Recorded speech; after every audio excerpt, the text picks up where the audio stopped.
Welcome to Indiana Sports Beat Radio. So for the thousands in attendance and the millions watching around the world.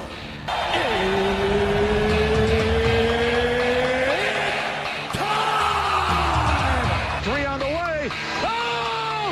It went in! It went in! And Indiana wins the ball game! Know your role and shut your mouth, you jabroni! Float game for the win! Ayla's gone. Goodbye. Touchdown, Indy. Woo! IU. America. They got a football team now. Pretty simple. I win. Google me. You know that I'm the cream of the crop. Now, here's Jim Coyle. Hello, everybody. Welcome aboard. Friday has arrived, and so has the weekend. Glad to have you along, no matter where or how you're listening. We appreciate you nonetheless, as you've made it through the week. And off week for Indiana football, so we'll talk a little bit more basketball, but football still rolls on. Don't think otherwise, as in the Big Ten. So plenty to get to there. Major League Baseball playoffs. Did your team make it? The Cubbies made it. The Reds are out, of course. Let's see. The Brewers and the Cubs will be playing. Kind of an oddity. I'm a little surprised that's how it worked out, because now you've got Philadelphia playing Los Angeles early and the NLDS instead of the championship. So I'm sure that I know TV would rather have the larger markets going against one of those teams, but it is what it is.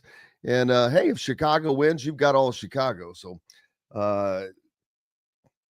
hope your team did. Then you've got the American League, of course, the Yankees pull it off, and an unbelievable historic pitching night last night by that young kid, Schlittler. He became, and I don't understand Aaron Boone, I get it, but leave the dude in, man. He was going for a complete game. And he threw, 7 pitches in the 8th inning? 5 of them were strikes to get out of that inning. And I'm like, they're up 4-0. If you can get through that inning quickly enough on your batting side, I put him back in and I give him a batter at least. If things go awry, he gets the hook. But otherwise, he could have set even a more impressive record that he already did. He became the first player in Major League Baseball, pitcher nonetheless, to throw 8 scoreless innings, issue 0 walks, and have 12 strikeouts. Yeah, could have had a complete game with that. But manager, skipper saw it otherwise. Oh, well, that's that. Indiana football's off this weekend, so Indiana basketball trying to fill that void. Last night, earlier this week, we had open media with the guys, and you've seen all of that up at Indiana Sports Beat Radio on YouTube. You see all the interviews and whatnot. Then last night they had with the Hoosiers on Kirkwood, Hoosier Hoops on Kirkwood. As a matter of fact, what did see if we can get some photos up of that. I believe that we can. Let's get let's see. Here's one photo. No, maybe not. Yeah, there's one. There's the crowd for those of you that can see, but for those of you listening on radio, I know you can't, but looked like it was a nice crowd out there. It was kind of a cool setup, the way they put like a half a court, I guess, out there, and that was pretty cool looking. Like one of those lay down deals, but yeah, it was only a half a court, but man, that's a lot of expense. I mean, that's kind of cool, but I guess, but maybe not. But there you go. But tonight, an open scrimmage at Simon Scott Assembly Hall, where a much larger group can make it in to see those. So That's right. An open scrimmage for fans tonight at Simon Scott Assembly Hall. In case you didn't get to go down to Kirkwood last night, for those who don't live in Bloomington, probably made it a more difficult time. And you had to worry about parking and yeah, you don't have to worry about any of that tonight. So there you go. We'll be out there checking out the action again, of course, to see what goes on for the Hoosier Hoopers as Indiana football off this week, but the rest of the Big Ten is not off. Let's see. What are we talking about here? Russell Wade was second and Surprising Miller at second. The buzz. I don't know what that says, but trying to read a comment there. Yeah, looking forward to Todd Leary joining us today. Zach Osterman, Alec Lasley. We'll get you the latest intel on Indiana recruiting with Alec and Indiana getting set up to play Oregon, a top 10 matchup next week. They're a week away from that deal out in Eugene. We will be out there as well, bringing you that action. JD Campbell joins us. We'll talk some baseball later in the show as well. As did your team make it?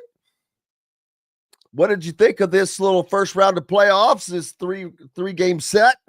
Thought it worked out pretty well. All games were played at the same venues, which makes total sense. It would be complete stupidity to play two at one place and then have to pack everything up, fly to another city.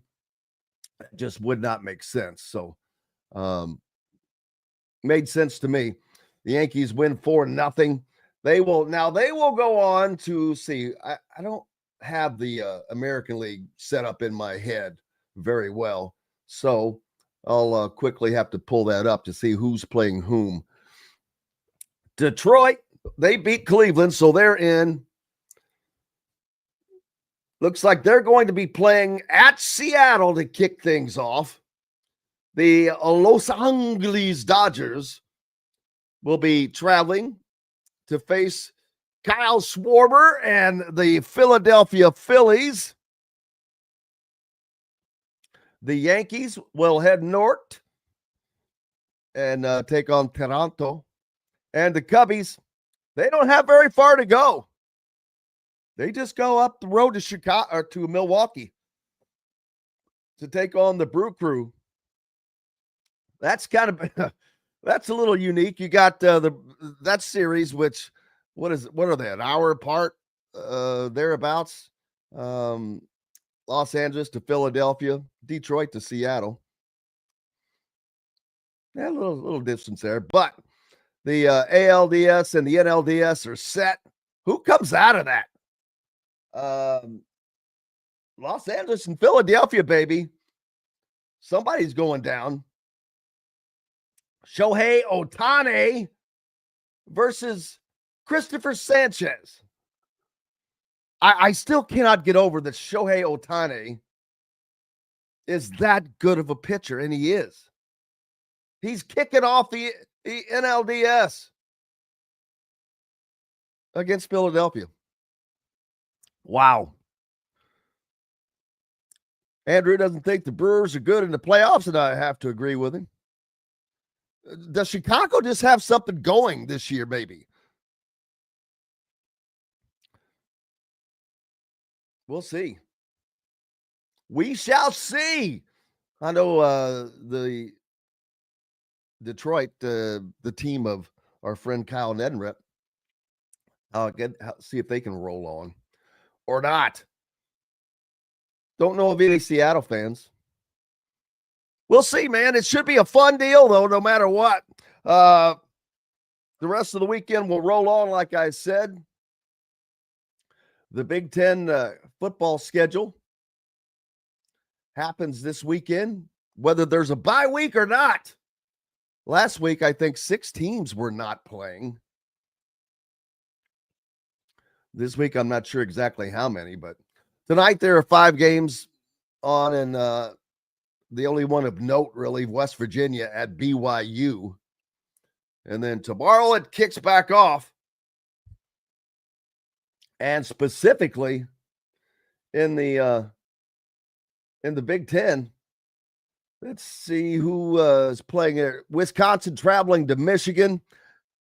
That brings up a point I'm going to talk about. I think Michigan gets that win, obviously.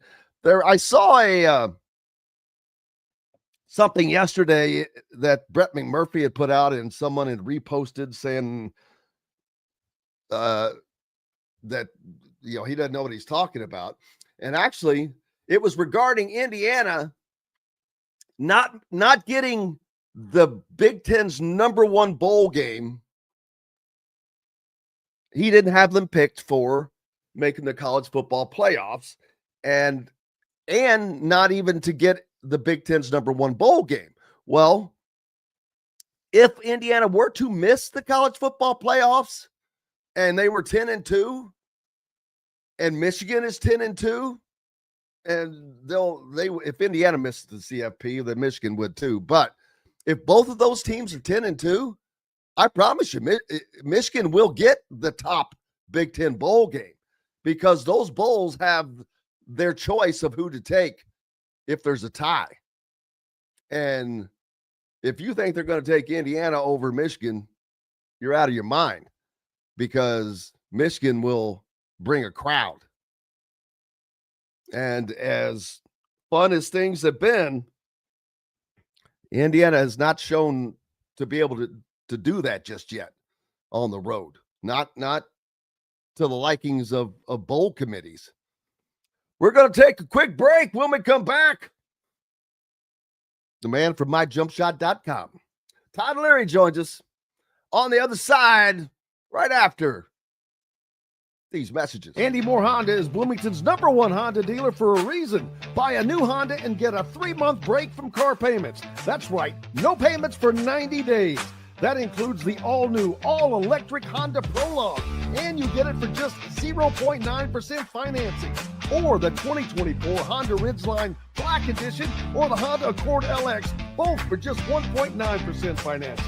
Get more to your door from AndyMooreHonda.com, Bloomington's #1 Honda dealer and your best place for new and used vehicles. If you're looking for a new home in the Indianapolis area, you need Cheryl Sizemore from Brick and Ivy Realty. Cheryl Sizemore has over 2 decades of experience, and that could be the difference in getting the home you want in today's tough housing market. Reach out to Cheryl at CherylSizemooreSells@gmail.com or 317-701-0838. That's 317-701-0838. Let Cheryl Sizemore sell or find your new home today.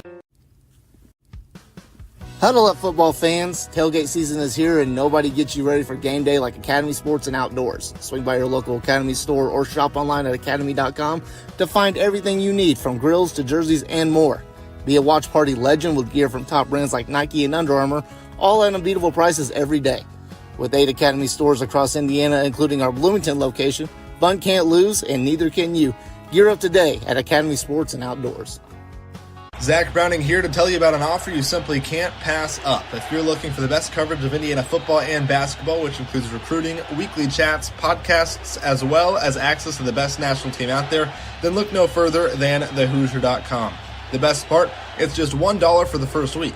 Oh, and did I mention that you get a full year of access to The Athletic when you sign up? You can't beat the coverage and you can't beat the deal. So head over to thehoosier.com today and sign up for just $1. It'll be the best decision you ever made. Welcome back, Indiana Sports Beat Radio on this Friday, and that means a visit from our friend Todd Leary from myjumpshot.com. If you have a kid, know a kid, might be a kid, need some tutelage on the fundamentals, you know where to go, myjumpshot.com. Todd Leary, how are you, sir? I'm great. How about yourself? Cannot complain. If I was any better, I'd be you. It's a beautiful day. It's been beautiful weather all week out there. I know what Don Fisher's most excited about this weekend is he's teeing it up. He's not getting ready for a football game, baby. Yeah, the weather we've had to say this is October and we're still in the 80s, this is pretty fun. Yeah, a lot better than those 90s we suffered through there for a while, but that's how that goes, man. Who's your baseball team, by the way? I mean, I root for the Cubs. My kids started rooting for the Cubs, which made me – I've never really had a baseball team I was that attached to. So, Tim Garl got us all watching the Braves back in my day in the 90s when they were in their heyday. He was a big Braves Oh, fan. man. That Yeah. was right in amongst it, too. Boy, So at one weird. point, with Smoltz and Maddox and all those guys, Yeah. that's when he had us rooting for Atlanta. So, I mean, everybody – when Tim was in a good mood, everybody was in a good mood. So we tried to root for the teams he rooted for, except for Alabama football. Well, the Braves are not in it this year for certain, but the Cubbies are, man. They moving on to the NLDS after getting their win last night. So there's that. But basketball kind of taking center stage this weekend, even though we're right in the midst of the college football season. Todd, is the Hoosiers on the gridiron have the week off as they prepare to go out to Oregon. We'll talk about that a little bit later on. But right now, basketball doing some unique stuff. They canceled, per se, the Hoosier Hysteria, which at first I'm sure people got all, in an uproar. But basically all they were doing was canceling all that puffing stuff, smoke and mirrors and all that good business, which at the end of the day, go back to the Midnight Madness where you just were playing some basketball and doing some stuff, which is what they're actually doing tonight with an open scrimmage. Now that follows last night's Hoosier Hoops down on Kirkwood, which was kind of looked like a unique event, which I don't know. I'm sure you did not make it down there, but you are sure. Yes. Yes. I didn't think that I could have bet a lot of money on that one had been right. But yeah, kind of a unique deal though. If I had they put a court down on Kirkwood Avenue, a half a court, and right there amongst all of the action, so to speak, I guess you'd say, where people may gather for conversation and whatnot. And what I took away from it was kind of it was a good way to introduce / mingle the current team with the student fans. And, there's not guys that we're all familiar with their names. So you're learning them. So of all years, I think this is not a bad thing to have happen. The Hoosier hysteria thing was always, it was definitely for the fans. We did not enjoy it at all. The one part of it that the little kids that come to that become IU fans, that's how when you get up close and personal, I get it. Now that I'm an adult, now I get why it's why that there's some benefit to that. But from an overall standpoint, I think what they're doing with this thing is pretty cool. Yeah, and but I don't know how many kids get involved in that one. And I don't either. That's what I'm saying. That's the one negative to that. That's more why interaction tonight, with the students. Yeah, but tonight they have the open scrimmage back at Simon Scott Assembly Hall, where you're back to having that, and probably I'm going to assume, I don't know this, but probably going to have some tables set up to get some autographs and things like that. I don't know that, but they will. They will. If they don't, they're missing a big opportunity there. Well, I've got to say, earlier in the week we had our second open media practice of the preseason already, Todd, and how much of a change is that? Big time. The last regime wasn't going to have that happen, just honestly because they didn't practice very hard. And the last two regimes. Yeah, well, the last one for sure. But this is just different. And it kind of ties in with what I said earlier. There's a situation now where you've got all new players. Is Sicily the only scholarship player from the state of Indiana? It's got to be pretty close, I think, doesn't he? I would have to confirm that, but I believe that it is the case. Yeah. So there's just not, we don't know all their backgrounds. Most people know Trent's background, but besides that, probably none of the rest of them. Maybe Tucker DeVries, but so it's just this is a good way, to get involved and get the players to also understand what it's going to be like, because it's different here than it is at other schools. Yeah, you've got a couple of foreign players on here now that are new to the country, even much less Bloomington. Forget about Bloomington, baby. They're still navigating their way around a new country. Can you imagine that? Yeah, well, I mean, I did it when I went and played overseas for a couple of years. And Right. yeah, But can you imagine doing that as a 5 years. freshman? No, that's what I'm saying. Imagine that 5 years earlier than when I did it, which hopefully I was more mature by that point. But yeah, just the whole situation. That's the first time you're away from home, all of that, to be in a whole new country. Yeah, totally foreign, use the pun, but it would be a unique situation. But it happens so much more now. Kids travel so much more now with AAU and all that stuff. Like, I would be surprised if it was those players' first time to the United States. That would surprise me. Probably not, especially with playing basketball. There's usually Right. games and tournaments and whatnot. But yeah. But now I asked something of Coach DeVries the other day in the presser, and because he has made a great effort to open this program up. Yeah. And it is obvious. I mean, after I mentioned, the open practice to him back at Huber's, and he said, yeah, we'll work on that. And I thought it was, in one ear, out the other kind of a thing. And no, he did not, that was not lost on him. And not only that, he did it again. But not only that, he was at the night before the open media practice, he was at an event down in Evansville, 2 hours away.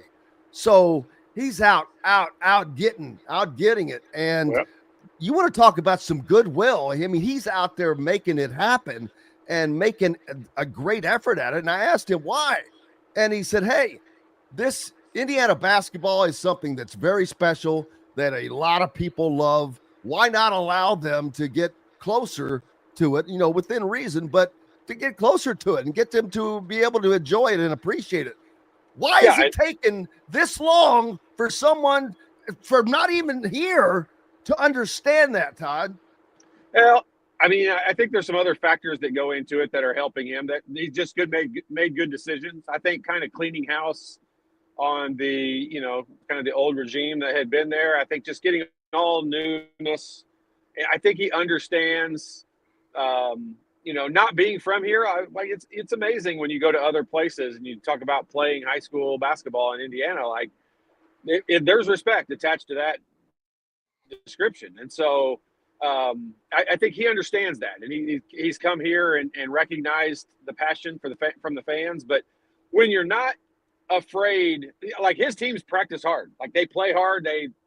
He's not afraid of anyone to see what's going on at practices, because they're hard work. And I've heard from sources that are there on a daily basis, like it's back to the old ways. And from a practice standpoint, hard practices, diving on the floor, still tough drills and all that. So, I mean, I think he understands the opportunity that's in front of him, and he's going to take full advantage of it, a lot like Coach Signetti did, and coming in and just working as hard as you can. And you're never embarrassed to let people see, what you're doing when you're working hard. Like, everybody's pretty proud of that.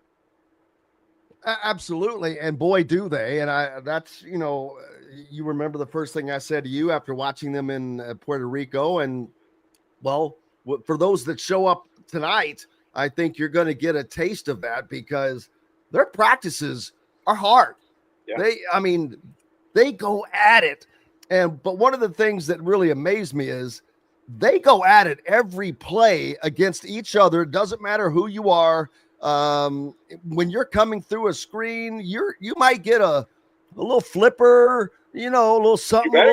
You better get one. Yeah, exactly. But nobody takes it negative, personally, negatively. They know that, hey, they exactly, that's how they feel, Todd. Well, I better be getting this, because I'm going to be given one of those. And it was amazing to see that level of competition. And you knew that, or you could tell that, boy, they took that and are using that to learn. And boy, they really seem like they are wanting to be as good as they possibly can. Not something that we've seen on the floor for a while. Well, and you got to keep one thing in mind, I think, is that, these guys are competing for minutes, whether they're starting minutes or whether they're just regular game minutes. Like, they're still competing. There's no real incumbents that are veteran players that are claiming positions that are going to be there. I mean, we probably assume Tucker DeVries. I mean, he's been All-American candidate. He's been All-Conference every year he's played. We're going to assume he's going to be playing the majority of the time. But outside of that, minutes are grabs. And so that's one of the competition is one of the reasons why, the practices are as hard as they were. There used to always be an opportunity for you to get minutes. If you practiced hard and had a really good week of practice, you probably had a decent chance of increased minutes that week. And so, I think that's back to where they're at. And these guys they don't know who's the starting lineup. It's probably shaking out a little bit more now. They're a couple weeks into practice. They had that great thing in August. So, I mean, they're probably shaking out who the starters are going to be, or who the big minutes are going to be. I don't care about starting, but who's going to play the minutes when it matters. And they're learning that right now. They're fighting for that.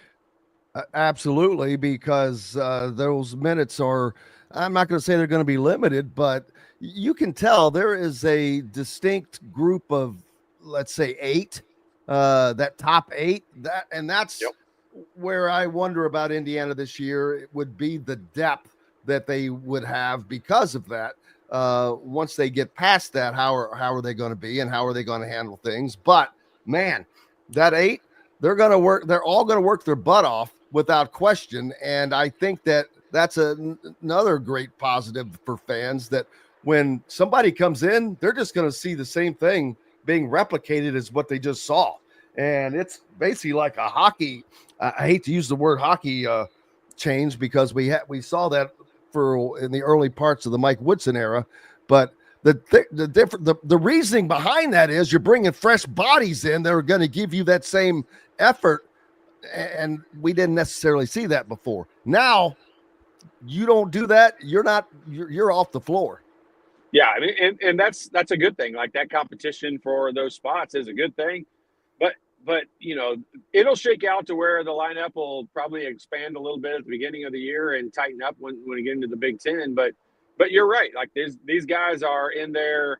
They're still battling for who's going to get the important minutes and the depth. I mean, I'm not afraid of it yet. Like, we'll start to see it. We've had years where we thought we were super deep at the guard position, and by halfway through the year, we were struggling for guards. So you never know how it plays out with this, but I mean, I think they'll be deep enough. The fouls will be the one issue that I think. Yes. Getting into foul trouble with bigger guys could be a situation they deal with, but almost every team across the country, not named Purdue, deals with that. Yeah, Indiana's definitely, because though, more so, Todd, because they're going to be playing a aggressive defense. Yep. And I mean, very aggressive. Those guards, they're up in your face, and there's going to be nights where you just draw the wrong official that is just calling fouls a certain way. And I can see nights where Indiana has two starting guards with 2 fouls in the first half. That's where it would become an issue for them, but that would be an issue for anybody. Yeah, I mean, but everybody deals with that, and you've got to be selective about how aggressive you are. You can't start the game out, a million miles an hour up in somebody's grill. So, you just got to be smart about it. But that's the benefit of the transfer portal. That's one of the benefits you have to take from it is, we got veteran players. We got kids that, have been through it and done this before. And so, I fully expect them to handle that well. And, it'll be a little bit of a transition. Some of them are moving up in level of play, but we've seen, mid-major, even Division II guys step up into big-time college basketball and look perfectly comfortable. So I'm kind of expecting it to lean that way.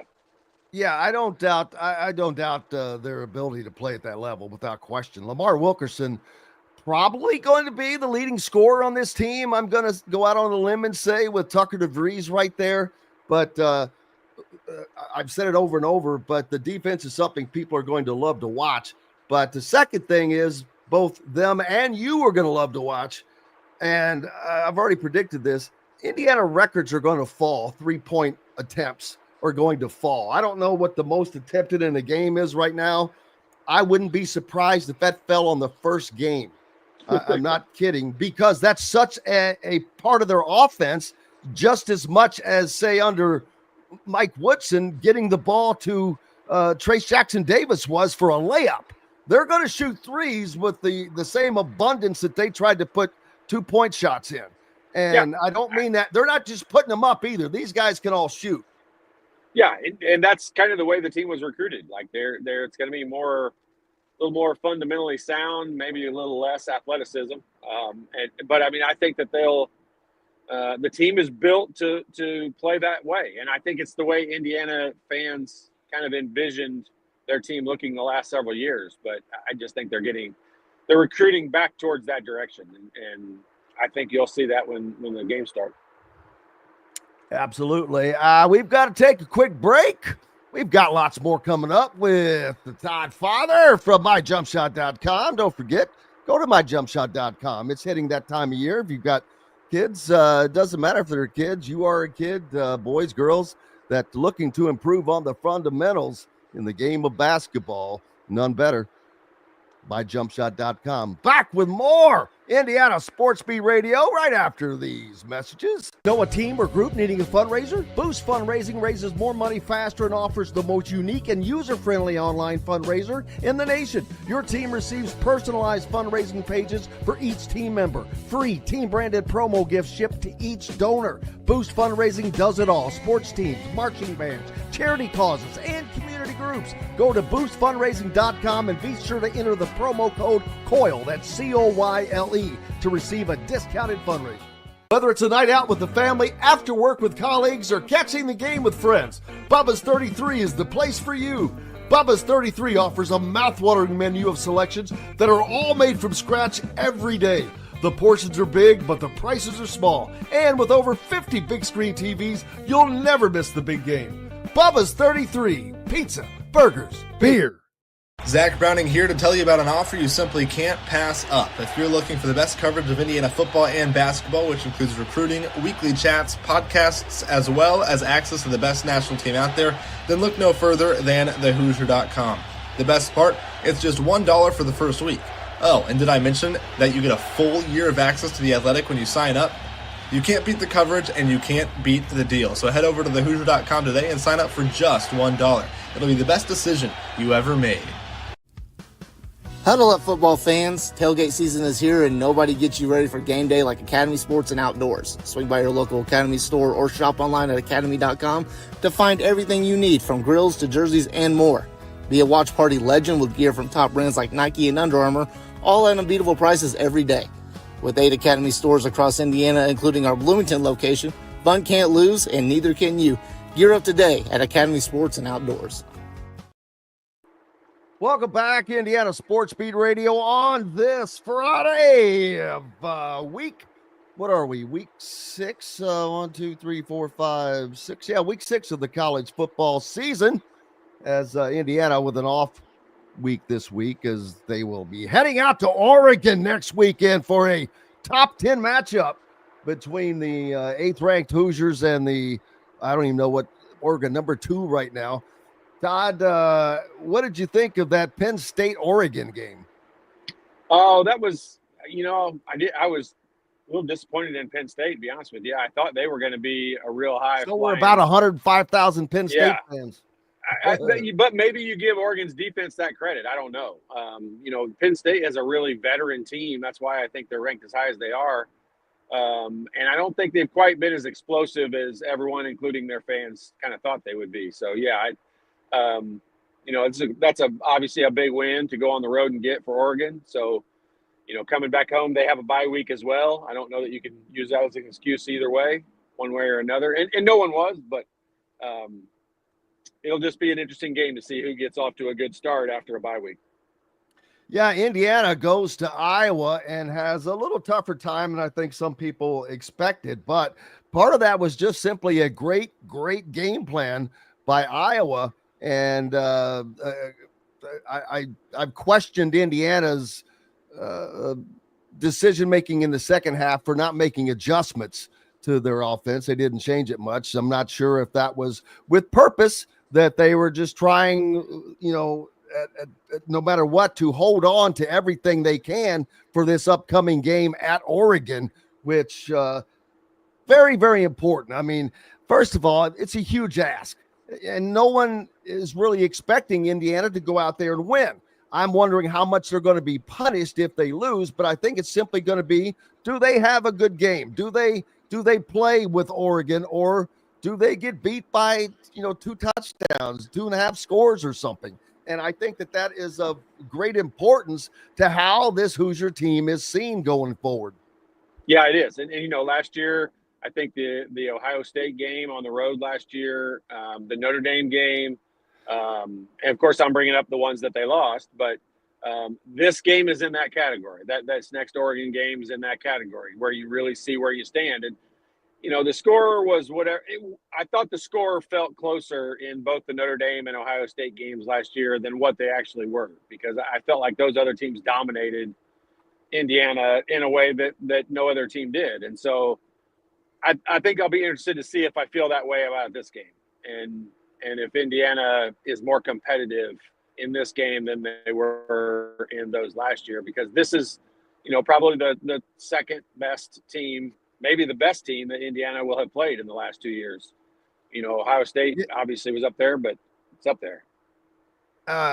Without question. And you're playing it in a place that is half the size of the shoe, but it is known to be a very, very loud place out there in Eugene. Autzen Stadium is about the size of Memorial Stadium, although it's a little more of a bowl. Although they've closed IU's stadium in, it's not completely a bowl with the stadium seats. It doesn't have the same feel as the bowl, but yeah, but it is definitely is not. Like but that. Very loud out there, and you know what they're going to be like coming off. Their fans are coming off of that win over Penn State. And they're welcoming in a top 10 team who's trying to take some attention away from them. Yeah, and like I mentioned, Ohio State last year and Notre Dame, like those teams are in the category of Oregon, and they felt like they imposed their will and took care of their business. Oregon's going to want to put themselves in that same category. I think this Indiana team's a little different. That Iowa game, I forget what the score was. That is a really tough place to play. Whether it's basketball or football, it doesn't matter what it is. It's hard to win a road game in the Big Ten. And Iowa is no slouch. They're not a team that you should expect to ever just walk in there and roll over. And so, that's a good win to go get. So I think both teams, coming into next week, both teams, the question mark to me is going to be who gets off to the best start after a week off. Both teams have a bye week this week. So they both are dealing with it. I don't always think that's a great thing, and so we'll see who gets going early. Yeah, absolutely. And what are your expectations? I think Indiana. What's that? I said, although we're kind of ahead of ourselves a little bit. Yeah, we are, but I mean, I'm hoping that Indiana comes out aggressive. I hope they come out and try to play from ahead, because you put the home team in a real pressure cooker when you can get them behind early. They have to respond versus, when there's plenty of time if it's zeros on the board. So I just think Indiana getting off to a good start in this bye week. Hopefully they're putting in some stuff that, maybe you were right. Maybe they were holding on to some stuff that they're going to unleash this coming week.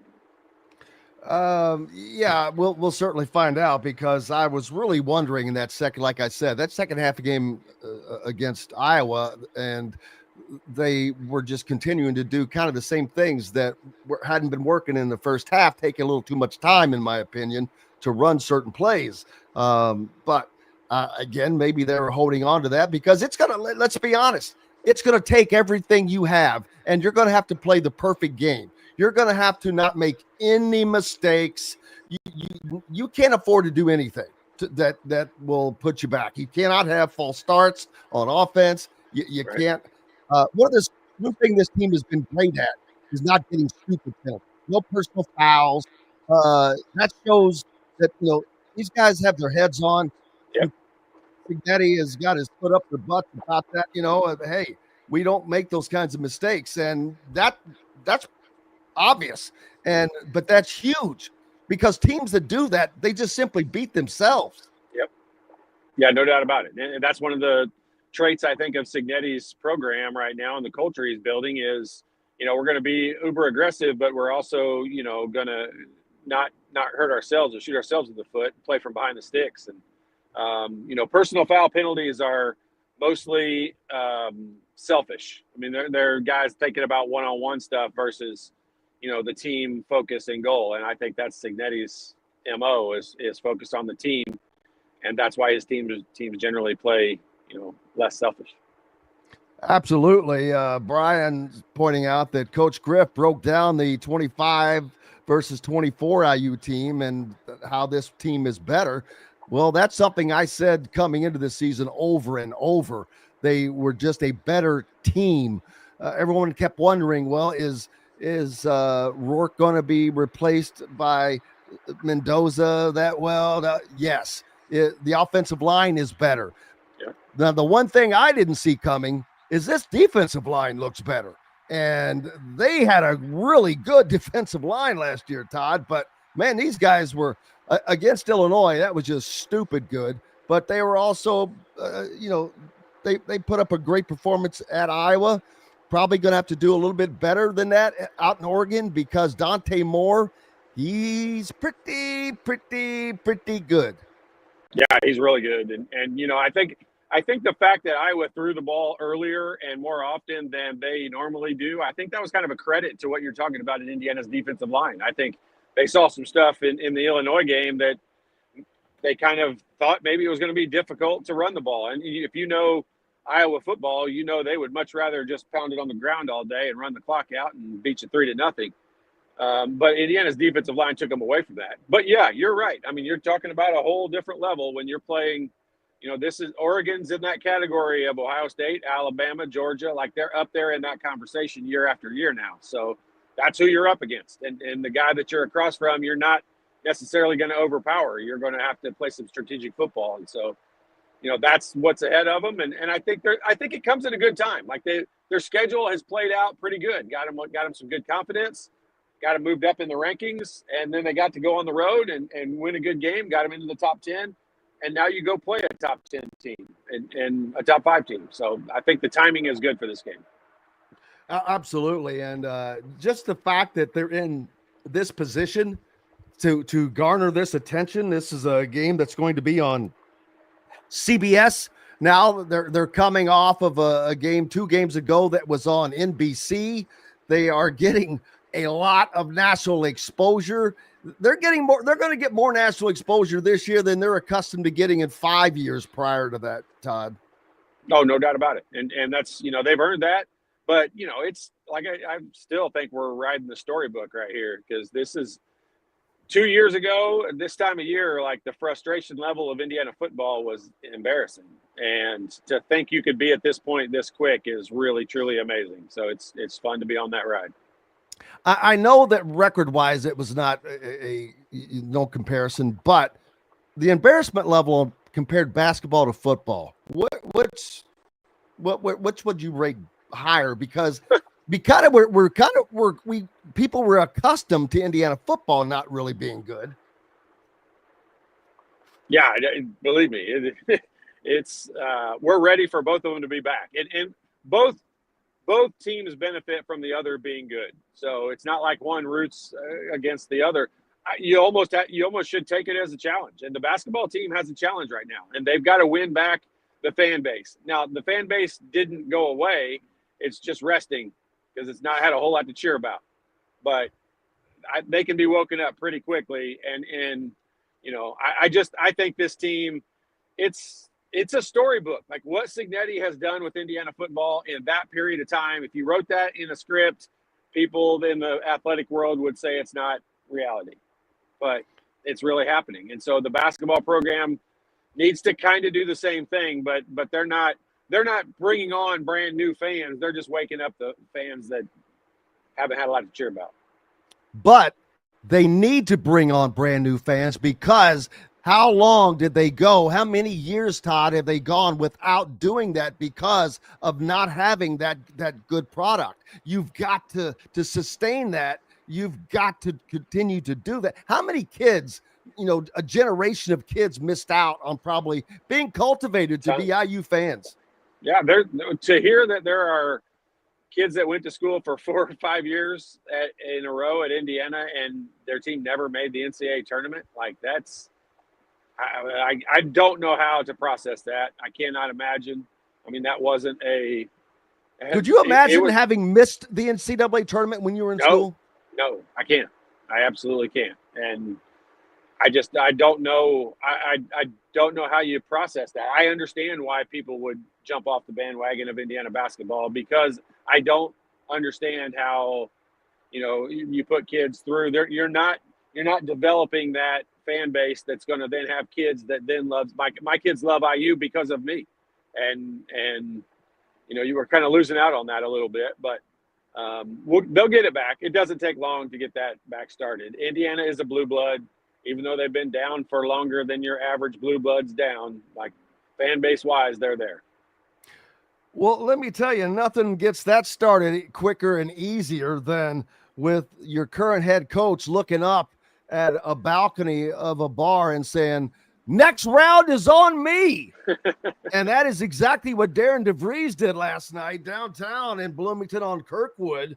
Can you imagine any coach doing that? Especially, which I know this is just, I'm asking it because it's funny, but can you imagine Bob Knight looking up there and saying, "Next round's on me"? I cannot. No, but I mean, it's different. That's why these coaches today are successful. Like they do embrace the culture and what's going on and all that. And look, they're all new.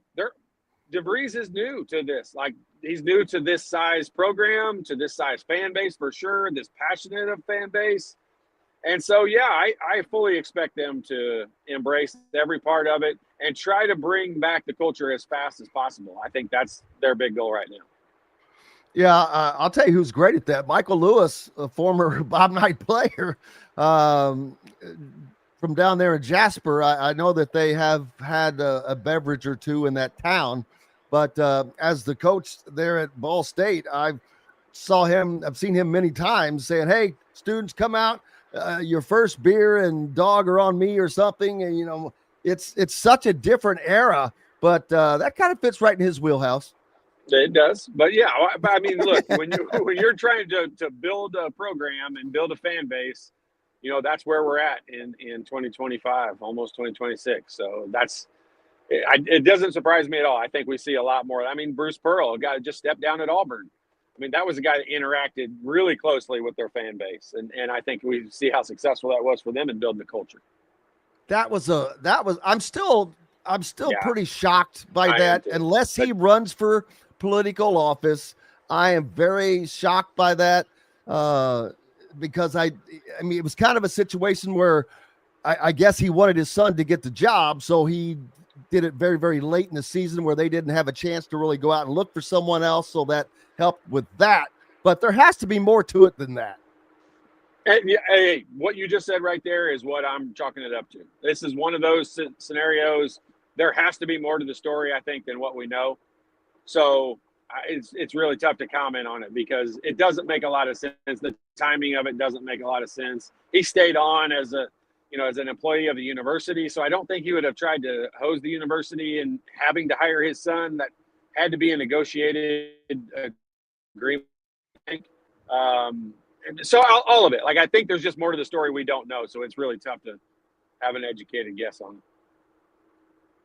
I don't think we've spoken since the Ryder Cup, man. How about that debacle? Ugh. Yeah, that was a simple question answer. That's about how they played. Yeah. Just unbelievable how the USA just cannot get it together when it comes to those team events like that.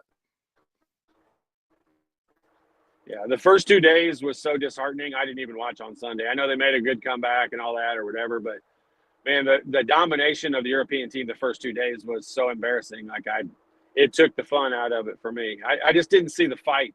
I'm glad they came back on Sunday, I guess, but I mean, when you dig yourself that big a hole and you can win the singles matches that aggressively and still not win is a tough situation. Robert says IU fans can thank both Miles Brand and later Michael McRobbie for for all the apathy. I don't think that there is apathy. I think that Indiana just missed out on great opportunities, but I don't blame them. I blame the hires that came after them, and again and again and again on how things were managed. I guess let's just say that, because you always have the opportunity to recover, and that's what great programs do. They recover, and unfortunately, this one has been a stuck in the mud kind of a situation for too long. But I can honestly say, from my vantage point, Indiana basketball is in the best hands it has been in over a decade. So whatever apathy that there was, but now it's harder to cultivate that audience, Todd, because everybody is good now. And it could be whatever reason that draws someone to be a fan of somebody else, but everybody's good. And Purdue has really taken a lot of the state's eyeballs towards them. They continued to put on great programs. They got Luke Ertl, the best player in the state, probably going to hands-on win Mr. Basketball this year. So that continues, but that's something next for Darren DeVries to get that back as well. But I think that won't be a problem, because he's going to get out and he will do that. He will be out at the state finals like he has already been. Hell, he's already been at a state finals game. Yeah, you're right. Like that will change, and it doesn't change with the snap of your fingers, because these kids, Luke Ertls of the world, have been recruited for years by Purdue now. That's definitely a guy that would have fit within DeVries' system really well. So, he would have been recruited by Indiana a long, long time ago. He didn't fit the old regime's recruiting style, and so, he didn't ever consider Indiana. But, that's a scenario that will change. Like it doesn't. The culture doesn't change overnight. You got to start building it, and it'll take a while and get in there. But Purdue has the stranglehold not just on the state of Indiana right now with their culture, but really on the country. And they're going to be the favorite, I would assume, to win a national championship the majority of the season, just because of the depth of experience they have coming back and how great their coaching has been. Michigan, buddy, they are loaded up. I'm telling you, Michigan is my favorite to win the Big Ten early on for certain. I'll tell you this. I cannot wait for the Indiana-Purdue games, because I think those are going to be barn burners, because Purdue's kryptonite is extraordinarily great defensive guard play. And that's something that I think you're going to see a lot of in that game, and it's going to be fun.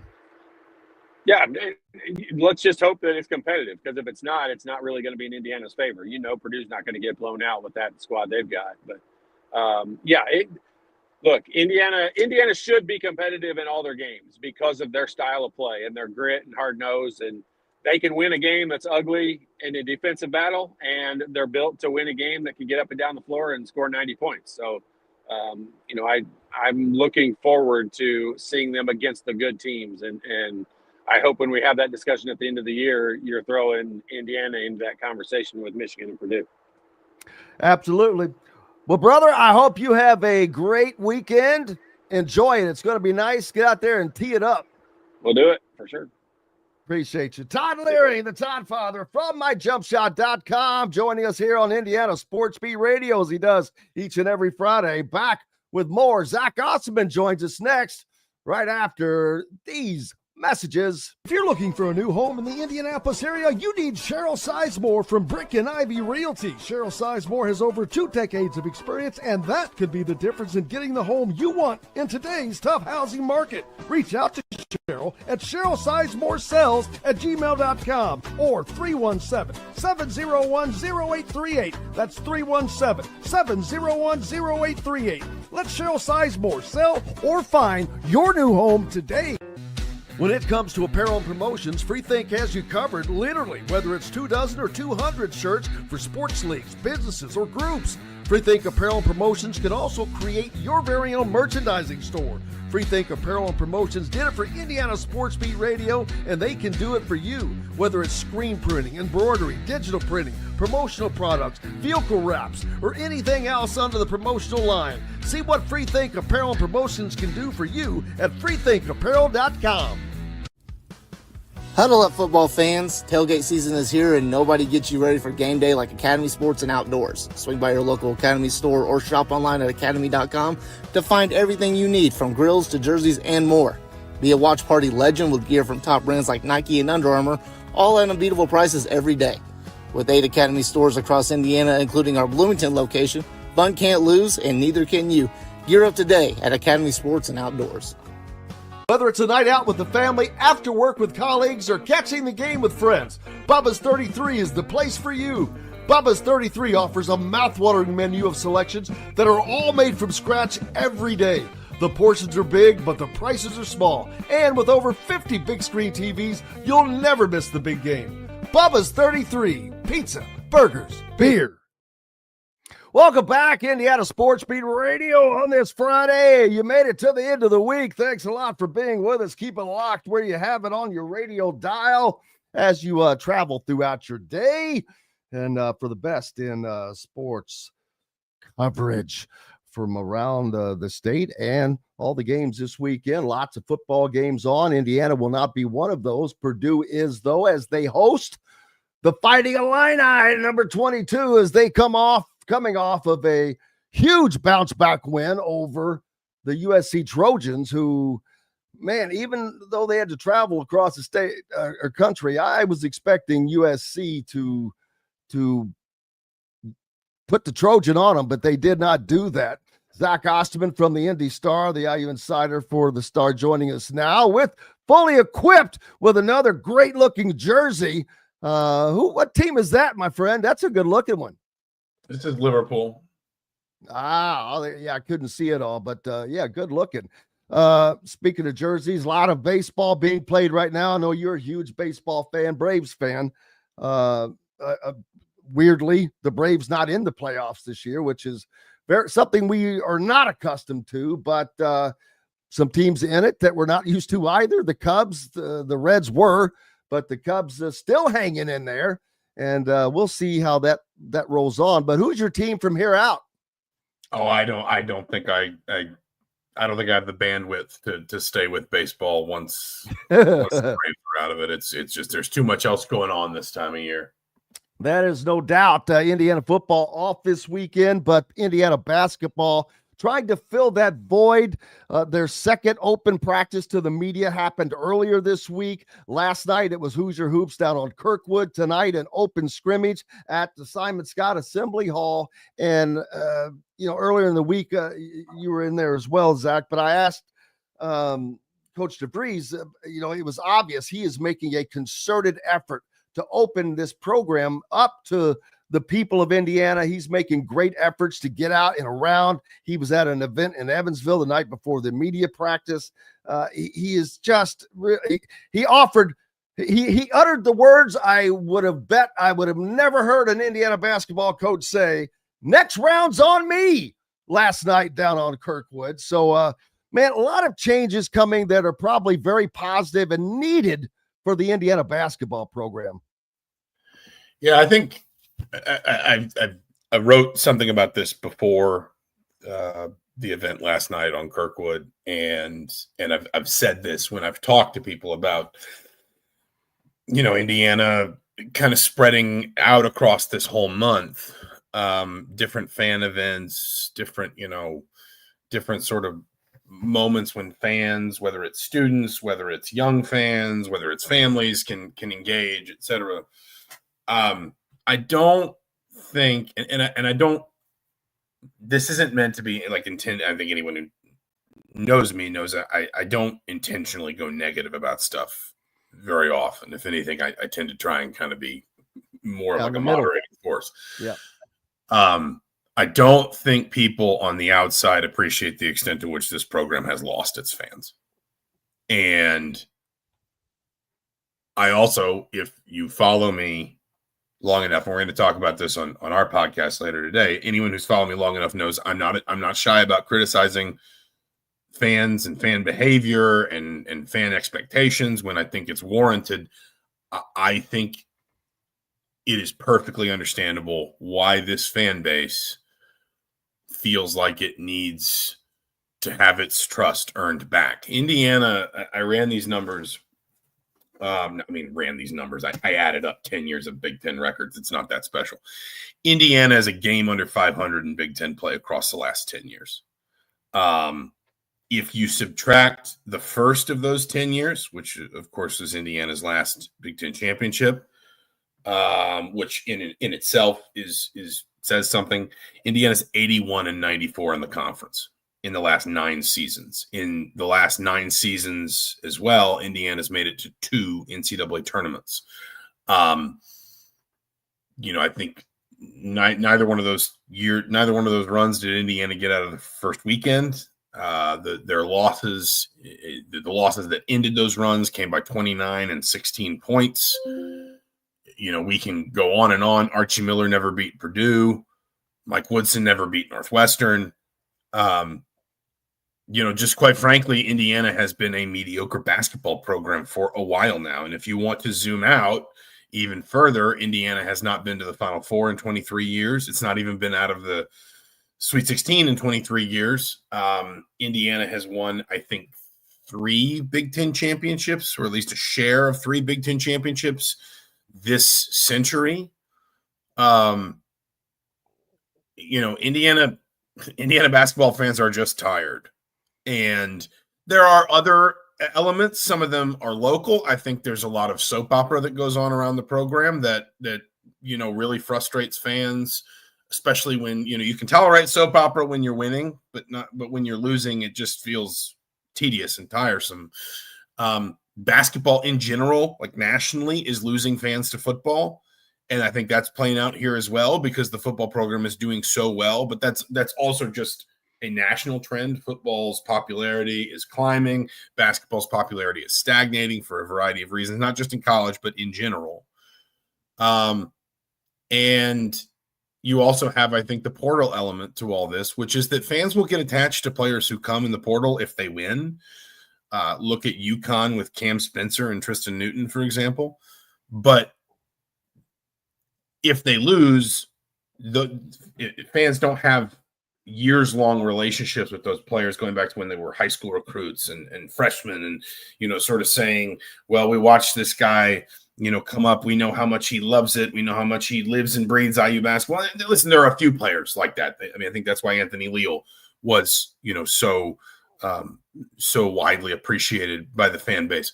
But it's easier to let go of a team that is struggling when you have no real emotional attachment to its roster. And that's one of those things that the turnabout is, if those players win, you develop that emotional attachment. But for a long time, the attitude around here has been the fans will show up and winning will cure whatever ills arise in the meantime. They are not winning, and all the ills remain. And I think what you see here, and last night was a great example of it, is a basketball program finally recognizing that it needs to do some work to mend some very broken fences with its fan base. Yeah, Todd Leary was just on with us, and one of the things I mentioned to him was at least a generation of fans have been lost to be able to be cultivated to be IU fans because of this. And that is of great, you can withstand a few years here and there, but when you have that long of time extrapolated out, that'll catch up to you later. And you've got to do things to change that. And obviously Indiana is doing that now, but they've certainly missed out on the cultivation of new fans, especially in a new era. No, yes. Just flatly, yes. And the thing is that the turnabout is true in football. Indiana is firmly on course for its 6th postseason in the last 11 seasons in football. There's every chance that we're going to be talking about Indiana as a playoff team again for the 2nd year in a row. It is not lost, not just on the department, but the university more widely, university leaders. It is not lost on them how quickly football has become a thing at a school where football was supposed to be dead on arrival. Like, forever the rule of thumb on Indiana was don't even try. That it's a pointless enterprise. And it is not lost on people that the minute Indiana fans were given something to believe in, and really, if you want to zoom in, even I would just say to the basically 2019 until now, Indiana fans showed up, Indiana fans checked in, Indiana fans engaged. You see the opposite happening in football. And if you're Indiana, you say, well, there's proof that it works. There's proof that if we take the time and we make the effort and obviously make the right decisions and win the games. Yes, I get that. But there's proof that it works. And I think your point is very valid, which is you've already lost a generation. And when we talk about, for years, people have said, well, these recruits don't think about Indiana the way that their fans think about Indiana. And that's true, at least to a certain extent. The recruits can still come in and say, wow, these are great facilities, and they clearly are investing in the program, and look at all these trophies and look at all these fans, whatever. To a certain extent, though, that was true, and it was a bit of an obstacle for Indiana. It remains an obstacle for Indiana. But it's a lot more dangerous when your fans stop expecting you to be excellent. It's one thing when you have to talk recruits into the idea of excellence as expectation in your program. And yes, it's a problem if, when you get to where Indiana has gotten to in some of these recruiting battles. But it is a much, much bigger and more fundamental problem when you have struggled for so long and you failed to meet your own expectations for so long that you start conditioning your fan base to lower theirs, because that's when some of the obstacles start to really calcify against you. And listen, if Darren DeVries is in a Final Four in his first 4 years in the job, then a lot of this gets turned around. Let's again, winning does cure everything. But right now, Indiana can't win. So Indiana can't sit there and say winning will cure everything. Indiana is 81-94 in the Big Ten in the last 9 years. Indiana doesn't get to say winning will cure everything anymore. Indiana's got to prove that it is capable of meeting whatever the expectations are, meeting those expectations for itself first. And the longer you go without doing that, the more of those fans you lose, not just the ones who can remember the way it was and are frustrated that it can't get back there. But to your point, perhaps even more crucially, the ones that you'll just never, the ones that you should pick up generationally that you just never will, because they'll look at Indiana basketball and they'll say, that does not hold any interest for me. Yeah, and everything may not be fixed this year, but it is no doubt it is a start on the path to getting there for certain.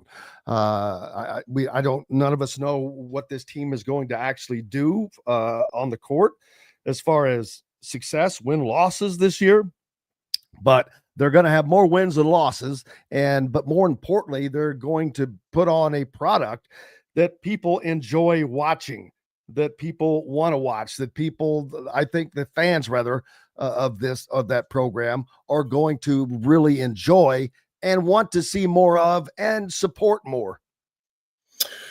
Yeah, at least in theory. You and I both saw them in Puerto Rico, and obviously, those are not perfectly analogous, sort of situations to what Indiana is going to see this season. But, I think this team should shoot the ball better. This team should score the ball better. This team, frankly, is probably going to have some defensive issues, which is going to maybe lead to some games that do feel that if nothing else, are just simply more exciting aesthetically, right? Because if everybody years ago, I'm not trying to name drop at all, but years ago I got to have lunch with Bob Ryan, and somehow someone brought up 90s NBA basketball, and he said it was exhausting for him to watch because it turned so negative and so defensive. And, you think about, there were like NBA Finals games in the 90s and early 2000s that would end like 78-69. Like just scores that seem almost brutal to us now. And he said something that always stuck with me. He said, basketball is an inherently offensive sport. No one ever goes out into their driveway alone and dreams about defending the game-winning shot. And there is an extent, like I have always carried that forward. There is an extent to which, like, basketball is, like, you can appreciate a great defensive display in football. You can appreciate a great pitching performance in baseball. Basketball is a sport best enjoyed when both teams are scoring, when the offense is good and the ball's moving and it's hitting the basket. And, I think this team is going to play some games like that this year. And so I don't know that, there are going to be times when they don't want to, and they're going to have to anyway, because again, I think there are going to be some defensive issues, but I think to your point, it is at very least going to be more exciting than anything IU fans have seen, at least consistently, over the last, 7, 8, 9 years. I don't want to I'm not going to sit here and make, grand pronouncements. I don't know exactly what to expect of this team in the Big Ten, because as is always the case annually, I don't know what to expect from the Big Ten anymore. I don't even remember, where half the players are. And even when you go look at the rosters and all this, like, none of us, there was no projection last year that said John Tanji was one of the best players in the Big Ten. Like, we've gotten to a place with the portal in particular where there is just so little certainty that you just have to kind of wait. Like, I put together all my preseason all Big Ten stuff. I voted in a couple different polls that asked for predicted order of finish. And the only, hard and fast rule I kept was I looked at Bart Torvik's rankings and I said I wasn't going to rank a team more than 4 spots away from where he had them. Because I just said, at very least, the analytics people have a body of data to input into their projections and say, this is what these players have done previously. This is what they might do together. That is about as firm or as trustworthy as any metric I can think of. So I'm not going to sit here and make grand predictions about what Indiana is going to accomplish this season, how far they're going to go, all that kind of stuff. But I do think that, if nothing else, Indiana is going to play a more aesthetically pleasing brand of basketball, and Indiana is probably going to play some games that are just exciting because they turn into shootouts. Yeah, looking forward to that as well, to see what they can and cannot get done in this new era and a new Big Ten season coming up. Obviously, IU football off this weekend as they head out to their biggest game of the season so far, because if they were able to win that game, of course, then eyes will turn towards Happy Valley. But this is, I know that last year at Ohio State was the biggest road game in IU history at that point. I think this is going to now takes that place, because if they were to win this, because they lost that game, if they were to win this game, well, because of what it provides and the path it would put them on, it's going to be a very difficult chore. It's a difficult ask. Let's be honest. This is an Oregon team that just went to Happy Valley and pulled off that double overtime winner at Penn State. So they've got a week to get another week to get healed and get ready.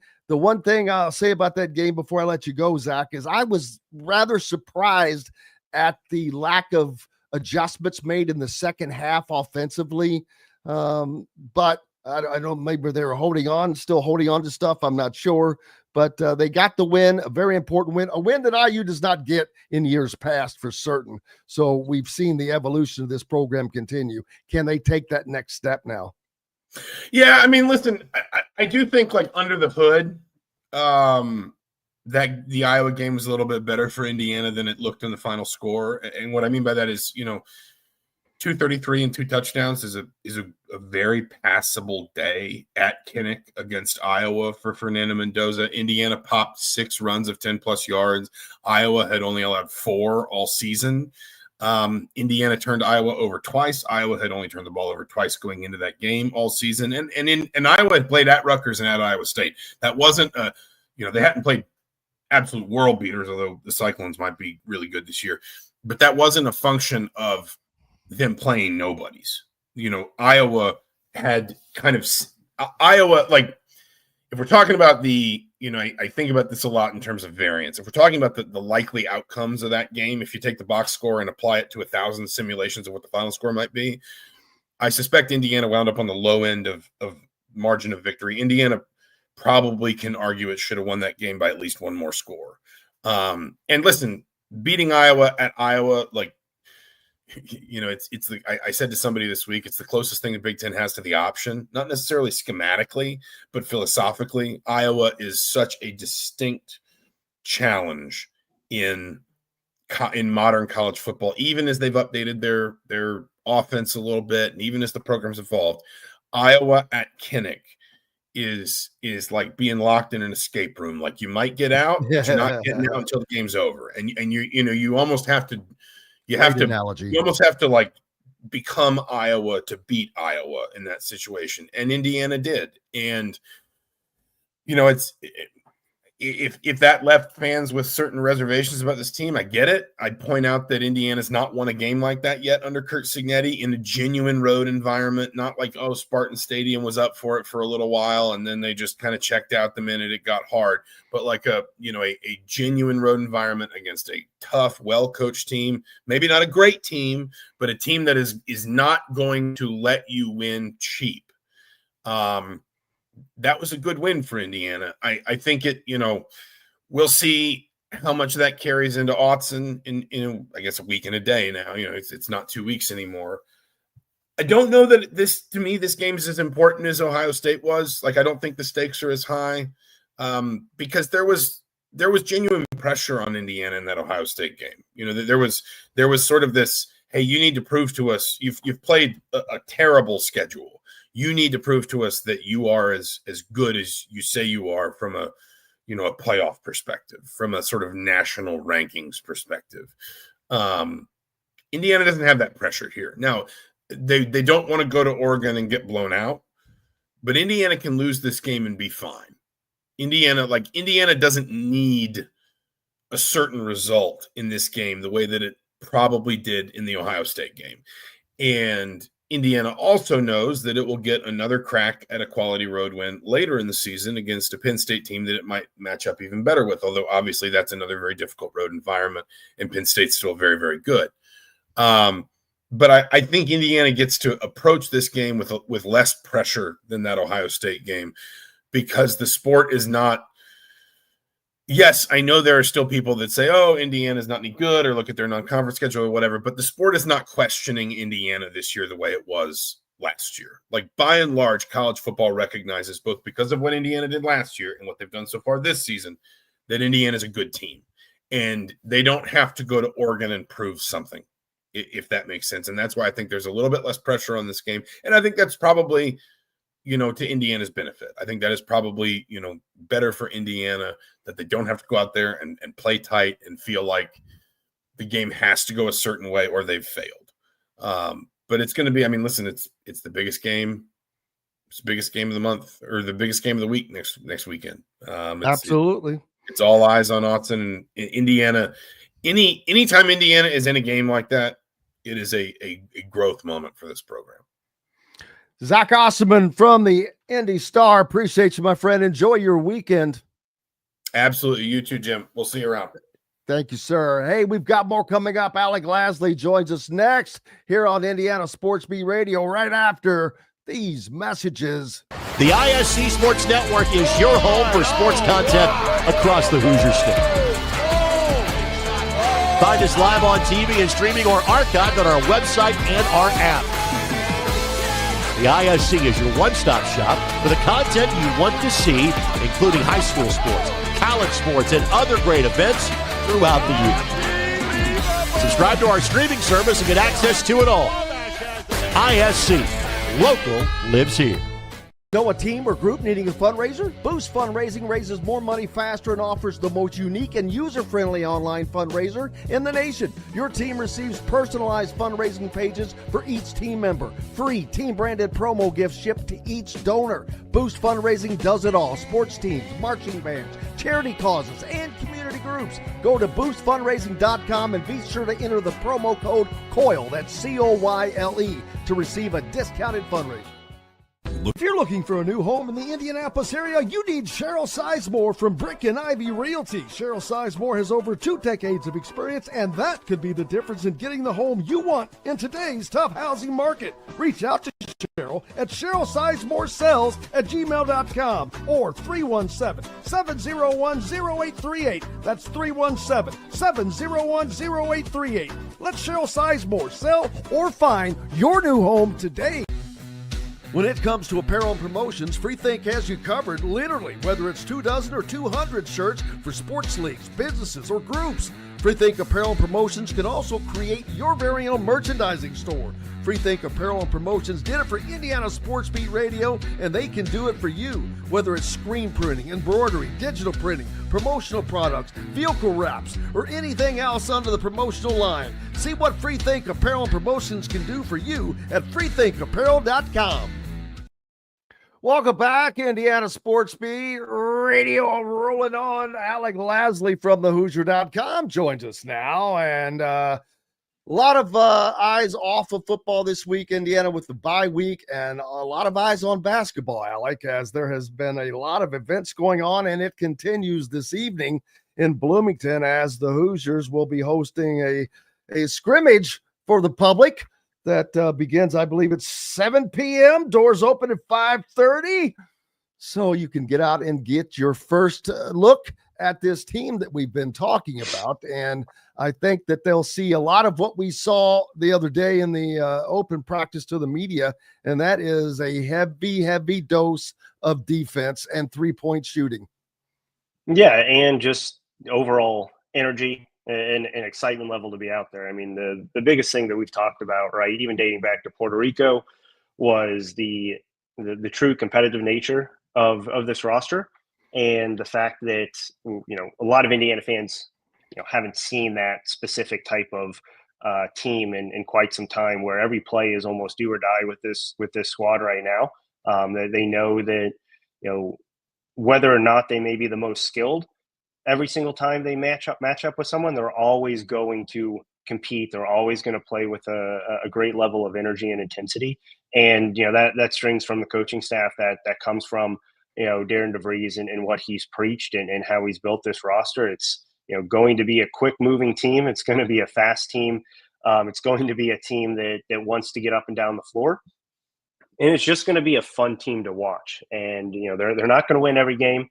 But the games that they do lose this year are going to be a lot more enjoyable from a fan standpoint, because I highly doubt they're going to get blown out in any games. They're not going to just get, you know, wiped on the floor by any other team. They're going to always bring a very specific level of energy. And that's one thing that can always translate, can always travel. And I think the fan base is just excited to see this fresh start. And we saw it last night, right, on Kirkwood, and the excitement level of the students, what this coaching staff is doing with this program to connect and bridge that, you know, kind of make sure that there is no divide with the fan base, with the students, with the team, with the community, and really bringing together everyone into one. And I think, you know, this week kind of solidifies that with last night, with tonight.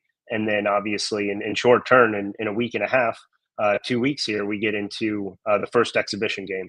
Then shortly after, we get into Baylor. And then before you know it, you know, we're a month away from the regular season and getting tested very early on. So it's an exciting time for Indiana basketball here. But yes, very much highlighted by kind of the first real quote unquote action that fans can see from this team if they were not able to get down to Puerto Rico.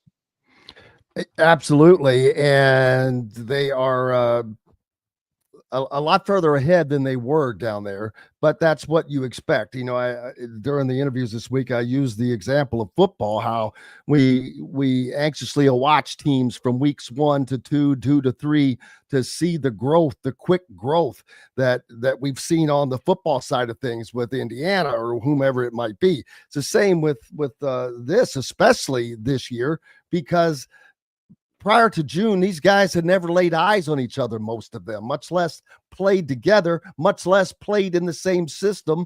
So a lot of new things coming together. Some guys new to college, although Trent Sisley, from all indications, it's like he kind of had a little jump step, a semi-college role prior to getting here, because the step up has not been too big for him from everything that I'm hearing from the other players. Several of them said he's the one that has taken the biggest jump. And from a physical standpoint, hell, I can tell you that right now. He is added the weight. He has transformed his body, but his effort it's always been there, and it still remains there. But he's one of those guys. He's going to be a first rotation guy. And I don't know who else is going to be with them, but they've just got guys that are playing, that want to win. That's the one thing that you can see. And I remember going way back when this team was put together, not a lot of big names on it that people would have recognized, but they were all from one similar background. They all came from winning programs, whether it was being a player of a year in a conference or being on a conference champion or whatever it was. And every one of these guys, to a man, winning is of uber importance. Yeah, and when you're building a roster, right, that's the end goal, is to win games. And it's difficult now with the day and age that we're in of NIL and the transfer portal to be able to get guys to buy in, I think, as quickly as this coaching staff has been able to do it. But it goes back to specifically how they've preached building this roster, and that goes into player first in terms of who they are. From a kind of off the court standpoint, and then how they fit schematically, and they want to make sure that they're building this roster with good people. And we heard Darren DeVries talk about it earlier this week as well, right? Where not a lot of fans know a lot about this team, and so that's a big portion of why they want to do all these events in the community, because they are such good players in terms of being able to play together, but also just such good people. From that standpoint, and just wanting to win. A lot of them have talked about, obviously not knowing what it takes to play at Indiana, because they've never done that up to this point, but they know the tradition, they know what the fan base is like here, and they know that there's a very big hunger to win from a fan perspective, and they want to do that just as much as the fans do. And I think there's just a healthy dose of kind of collectiveness and togetherness from 1 to 13 on the roster all the way to the coaches, but then more specifically now with the fan base that I think is a lot more connected to this team and a lot more involved with this team. You always need that in year one of a new coach, but I think more specifically with how the last 4 years, and specifically even the last 8 years, have really gone down, where there is a clear divide between the coaching staff and the head coach and this fan base. Darren DeVries has done everything that he can to kind of clean that up in 6 months' time. Obviously needs to produce on the court in order to keep the fan base happy, but I think he's checked every single box up to this point, and the fans are going to be extremely happy to see the roster that's put together from everything that we've talked about. And the one thing we've talked about a few things on this show today is that we're telling fans what they're probably going to enjoy seeing from this team, from the program, how it's changed a little bit from what we have seen. But at the same time, they probably can also chalk that up to, we've heard that. And there's a lot of truth to that, because, Indiana brought in one of the top, if not the top portal classes last year, was pointless because it was like having all the great pieces to a puzzle, but you can't put the puzzle together. If you can't put the puzzle together, it doesn't matter that you have all the right pieces. No, absolutely. And I think that's the biggest difference, though, with the roster construction, right, has been Indiana's not gone out and just gone for the flashy names, right? I mean, they did that with Lamar Wilkerson, who was, highly, highly touted by multiple different programs. But, outside of him, a lot of the guys that they got were names that, were maybe the, third or fourth options for teams, even in the transfer portal, right? Like a guy like Sam Alexis, a guy like Reed Bailey, who not a lot of people, really know about. super, super talented, super versatile. But they, Tate Conaway, right? Player of the year in the Sun Belt. They cemented them, kind of the backcourt, right, with guys like Nick Dorn and Jason Drake, just different pieces that fit specifically to the system that Darren DeVries wants to run. But that's the thing, right? I mean, Mike Woodson tried to go out, and that coaching staff tried to go out and get very, very sexy names and force them into the system that they were running, right? We don't need to harp on it, right? But they did not adjust their system to their roster.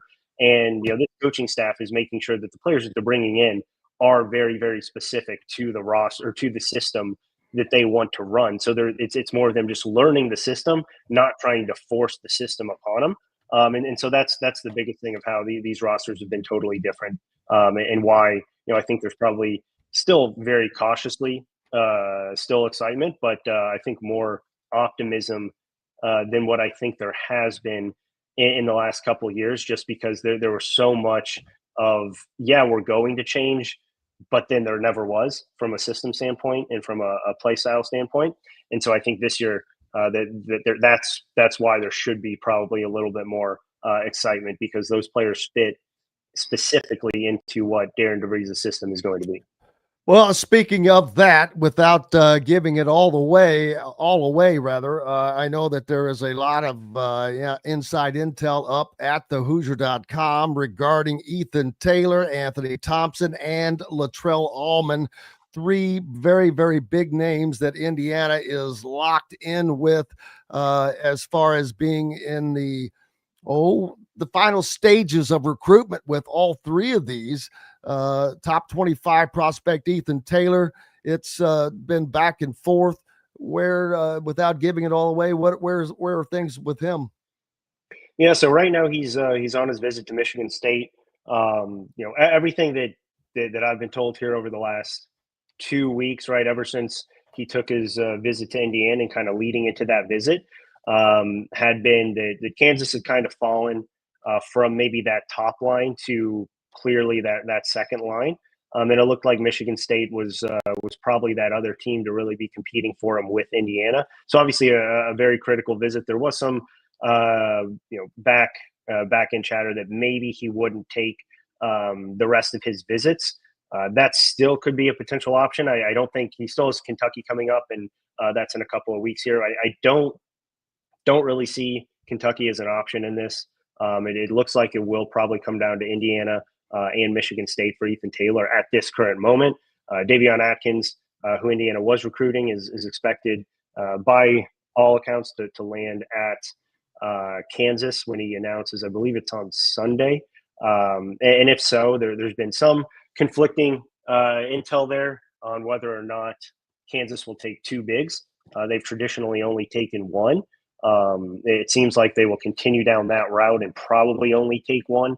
And that looks like it's going to be Davion Atkins at this point. So that puts Indiana right in an even better spot there for Ethan Taylor. Rod Clark's done a phenomenal job with him. And then, kind of all attention turns to Anthony Thompson then at that point. A lot of talk that a decision could come here in the next couple of weeks. Is pretty much settled in on, Indiana, Ohio State. Michigan is still kind of in there, and then maybe Kentucky. But the only thing that Kentucky has going against them right now is the fact that they are obviously heavily involved with the number 1 overall player in the class, Tyron Stokes. And that announcement for him, that commitment, is not expected to take place in the next couple of weeks. And Kentucky's going full-fledged into that recruitment. So they will not take, from what I've been told, they will not likely take a commitment from Anthony Thompson if they feel very good with Tyron Stokes. And Indiana seems to be sitting in a very good spot for Anthony Thompson. Ohio State, the hometown school there, has put together a very good NIL package. So we'll see what happens when it comes to that. But in the top 2 with both of those players so far, and then Latrell Allman's been the one that had a lot of steam early in the summer, had a lot of steam kind of into the summer, I would say. And then there's been a lot of quiet time over the last, I would say, month leading into the middle portions of September, where he's gone on 3 straight visits. Right now, it still appears to be an Indiana versus Tennessee battle, but Oklahoma State is one team that has always been mentioned, but has been mentioned even more over the past couple of weeks. Obviously, for Oklahoma State to get a player like Latrell Almond would be extremely significant in their kind of recruiting stages and in their program. And with Indiana, right, where they're sitting with Anthony Thompson, I think they get, in my opinion, I think they get one of the two of Anthony Thompson or Latrell Almond. I don't believe they end up getting both. But you can't go wrong with where they're at in either of those spots. So, if you're looking at it from Latrell Almond, it goes, Indiana, Tennessee, and then Oklahoma State is kind of the core three in that recruitment. And it seems to be a little bit murkier than if you were looking at Anthony Thompson or Ethan Taylor from Indiana's perspective at this point. But, as you look at October 3rd, most of these decisions here between all three are expected this month. And so you're going to know a lot about this Indiana recruiting class in the next couple of weeks. And I think it's going to be with the addition of at least one, if not potentially two. We'll obviously see what happens. But Indiana you couldn't ask for a better spot to be in with three, top 25, top 30 prospects at this point in the latter stages of all three recruitments. And then, of course, Latrell Almond. Did you mention him? Yeah, we just talked about him with Indiana, Tennessee, and Oklahoma State is those three. One of the bigger surprises to me was getting the commitment of Chase Branham out of the 2027 class. You normally are not seeing that right now in this era of name, image, likeness, and all of that. But to get that's kind of impressive, especially with this kid's a 4-star point guard. And you chose Indiana over Tennessee and Iowa, a few other programs, but getting that year ahead, a little surprising for someone ranked that highly. Yeah, I mean, it had appeared when we broke the news that he would be taking his official visit to Indiana and had a couple other official visits set up for September and October. This was back in later stages of July, I believe it was, early August, that it had appeared he would be making an early decision. Everything had pointed to Indiana and Iowa as the two programs that were head and heels above every other program in that recruitment. And it just was going to come down to whether or not everything that he needed to hear from an Indiana standpoint happened on his visit. And, when I talked to him, and, this is our exclusive Q&A up at the Hoosier.com after he did commit to Indiana, right? A lot of it went into just making sure that the style of play and the fit was exactly what he needed. He's a guy who can play both on and off the ball, a guy who can play with the ball in his hands and orchestrate the offense, but also score. And so, perfect fit for what this offense is, with multiple guards on the floor, multiple perimeter players and ball handlers. So it was a perfect matchup, and Darren DeVries had been extremely, extremely involved from day one. Nick Norton was the lead assistant on that recruitment, played at the same AAU program that Chase Branham plays on. So there were extremely deep connections already there, and Indiana jumped in early. Indiana was heavily involved early, and head coaching involvement was obviously something critically important in this one.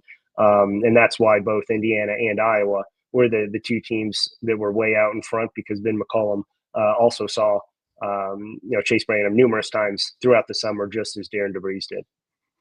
Yeah, and we saw Junior County off the board now to Kansas, so Indiana will go forward. UConn rather. Man, yep. My bad. UConn. So picking up some more good recruits up there for Mr. Hurley.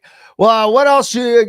Last thing, what you got going at the Hoosier.com? I know a lot of great bits of information there. Still got a great deal, and for people that don't know, subscribers to the Hoosier.com also get a subscription to The Athletic, in addition to all the national coverage and local breaking information as well.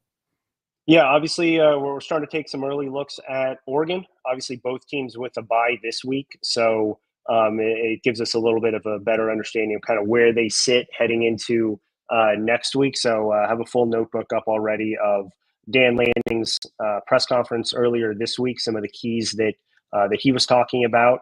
Obviously, still have a lot of stuff coming up from IU's kind of informal media day that they had earlier this week. And then we'll have obviously full coverage of the scrimmage tonight with some other stuff coming up this weekend. But just quickly on Russell's question, if it comes down to money related to Anthony Thompson, Indiana does have the money to compete with Ohio State. The big thing that I've been told multiple times is Ohio State, and you can take this for kind of what it's worth when it comes to quote unquote overpaying for someone. But there's the expectation that Ohio State will go above what Indiana will put together because they don't really have a true backup option at that position. Again, Indiana could still go the route of Latrell Allman if they don't get Anthony Thompson, and they feel very good about where they're at with all both of those. So they're not going to stretch the limits because they want to make sure that they have enough to solidify the rest of their 2026 class. But don't think it fully comes down to that. There's going to be a lot of other options there when it comes to that decision. Alec Lasley from the Hoosier.com. Make sure you're going there and getting yourself a subscription. You're missing out if not. Appreciate you, my friend. I appreciate it, Jim. Have a good off weekend here. Hey, never off, man. Never off. Got the scrimmage tonight, but appreciate you. You as well. Back with J.D. Campbell and talk some baseball after this short break. Andy Moore Honda is Bloomington's #1 Honda dealer for a reason. Buy a new Honda and get a 3-month break from car payments. That's right, no payments for 90 days. That includes the all-new, all-electric Honda Prologue, and you get it for just 0.9% financing. Or the 2024 Honda Ridgeline Black Edition or the Honda Accord LX, both for just 1.9% financing. Get more to your door from AndyMooreHonda.com, Bloomington's #1 Honda dealer and your best place for new and used vehicles. If you're looking for a new home. All right, I'm going to make that break a little bit shorter. Apologies to Cheryl Sizemore, but make sure you reach out to Cheryl at Brick and Ivy Realty for any of your needs in the, especially in the Indianapolis area. J.D. Campbell, big baseball fan, former IUSID. Right. The first thing I want to ask, though, what kind of a heart attack would you be having? Oh, I shouldn't have brought that one up. Yeah, that's okay. Oh, damn. Sorry about that. J.D. did go through some heart issues. But what kind of, if you didn't already have them, and this is maybe an indication of how someone in this business gets them, would you have been dealing with all the things that are going on now? We've been talking a lot about how Darren DeVries is really making an effort to open the Indiana program up to fans, to the media, and to make it as for people to be acquisitioned as much as possible. The big event down on Kirkwood last night, but those are kind of headaches for those in your former line of work. Well, it really depends on how you look at it, and it all depends on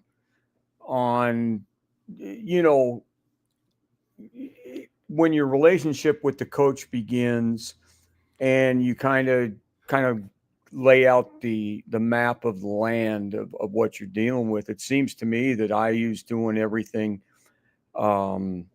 correctly to, get connected with people that maybe, had some frustration over recently and stuff like that. But, I think there was a comment that you made earlier, or that,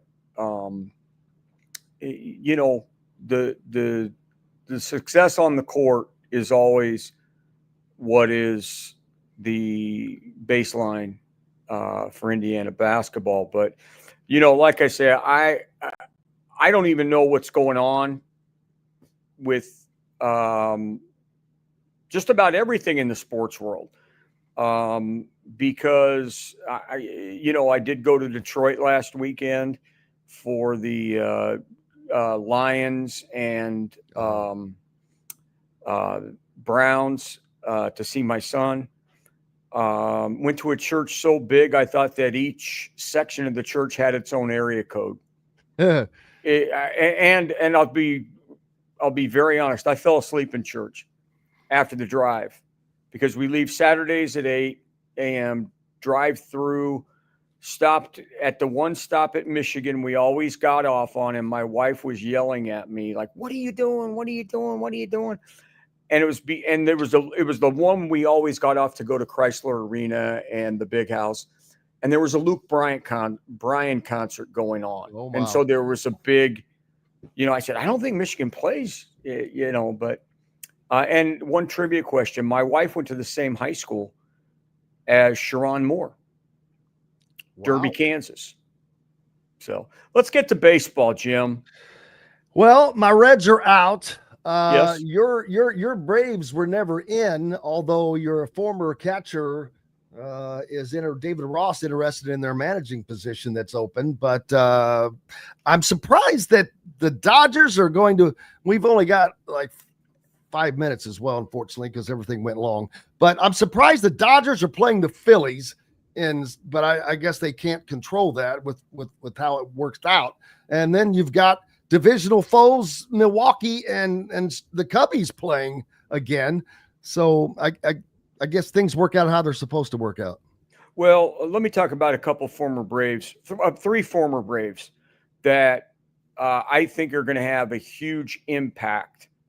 And maybe I can go four, but first off, the former hitting coach that they let go last year, Kevin Seitzer, has really done what, you remember the Braves a few years ago said all these offensive records, but Kevin Seitzer and the Mariners, and especially with Cal Raleigh, just you can't look at Seattle's a completely different ball club, and they're good now for a reason. And with that pitching and the Tigers, the Tiger stuff, they're all going to be great series. I go to the Milwaukee Cubs. You got Dansby Swanson against William Contreras, the catcher for the Brewers, who they got rid of in the Sean Murphy deal. And, he's blossomed into a great power hitter. And again, power from a catcher is really good. And then, of course, with the Cubs, you got Dansby Swanson, he's a big gamer all his life. And I'll never forget meeting him when we went to Vanderbilt's practice, and he came up to Tom Cream and said, "Hey, Coach, thanks for coming to watch me when I was playing basketball." It's because he grew up in Kennesaw. So the baseball is as healthy as it's ever been. More so now than probably, I can't even tell you. More people are talking about baseball, and it is football season. It's every season right now. But, baseball right now on a world stage is as big as anything. And I was thinking that last night because watching some of the games, every team has foreign players on it, whether they're from Japan or Korea or other Asian countries, especially, but then again, Central America. But it is becoming an international sport, kind of unbelievably. It's probably one of the last sports you would think that would be that international, other than, the South America or Central American countries, but it certainly has. Well, that's one of the things that, baseball has really corrected. First one is the pace of play. Games are going 2:30, 2:14. Like I watched the Red Sox and Yankees along with watching my Rams fumble away a win. And I thought, 3 or 4 years ago, that's a 4 or 5 hour game. And now, yesterday, you had the Indians and Tigers at 3, and then the Cubbies started at 5, and the Yankees at 8, and none of them were sent to another network, and that's a big thing for fans. As fans are tuning back in because they're not having to invest the whole day to watch the game of baseball, and certainly, You got great rivalry, Shohei, Bryce Harper. The one to watch for me in this Phillies-Dodgers series is Walker Buehler starting for the Phillies. And more, as well as I do. It's about motivation, and it's about, give somebody an edge. give somebody an edge. Yesterday, I was listening to MLB Network Radio, and Steve Phillips called Milwaukee and Cubs the JV. And I thought, because and we've seen that with Coach Signetti. They'll use every motivational tool possible to get your team. And with the Tigers, who is the team that we're following the most because of our Detroit connection now. They can't hit. And the catcher Dingler was the guy that really kind of put them over the edge. And the same thing with their bullpen. But it's all going to come down to bullpens, big plays. And so, get your 7 devices around you this weekend, because between college football and NFL and baseball, it's going to be a great weekend. And I'm glad I'm home, because I'm going to be grilling. I'm going to be grilling. And we've got Aaron Judge with 53, Shohei Ohtani with 55, and Kyle Schwarber with 56 home runs. Yeah. Besides Cal Raleigh with Seattle was at 60 already. But Kyle Schwarber, man, does he get to 60 home runs? Well, people are talking about, Kyle Schwarber and what the season that he's had. And, Kyle's a winner. He won at every level. And, he comes up, he like I say, he hit one out in Omaha. And that's probably one of the toughest ballparks in America, especially at the college level, to hit a home run. And so, someone asked Charlie Sheen yesterday, I think it was on the Rich Eisen show, because he once bought out a whole section to catch a home run ball in Anaheim. and Eisen asked him if he would consider doing that now. And he said, well, I might do it for like Schwarber or somebody like that. He goes, but the problem is I might have to buy a seat outside the stadium, because he's known for blasting them farther than anybody. So, let's have fun. Let's enjoy it. Let's not worry about things. And,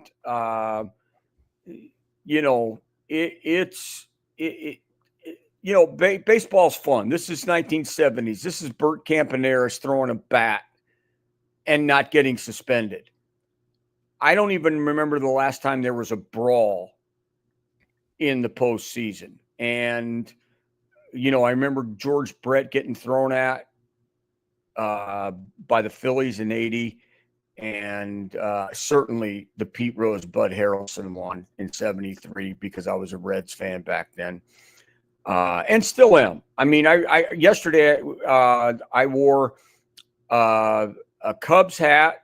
I wore a Tampa Tarpons shirt, because Tampa is the single A affiliate of the Yankees, and that's George Steinbrenner Field, which, if you've never been to George Steinbrenner Field in Tampa, it's a bucket list.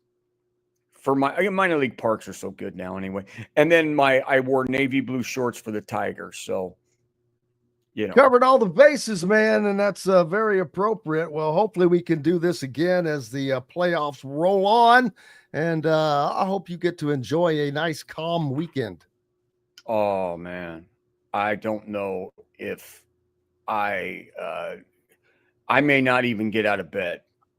I may just stay in my room and watch everything and take no phone calls, return no texts, and, eat some healthy barbecue. How's that? That sounds like a winner, baby. JD Campbell, appreciate you as always. Big thanks to everybody for joining us today. Most importantly, each and every one of you. Enjoy your weekend. Get to watch some football of other teams and Major League Baseball playoffs. Back with more on Monday. Appreciate everybody. Until then, I'm Jim Coyle. I will see you on the radio. Thanks for listening to Indiana Sports Beat Radio. Be sure to subscribe to our YouTube page for more clips and team coverage of Indiana basketball, football, and more. You can also find full episodes and tons of other content on thehoosier.com. We'll see you next time for another edition of Indiana Sports Beat Radio.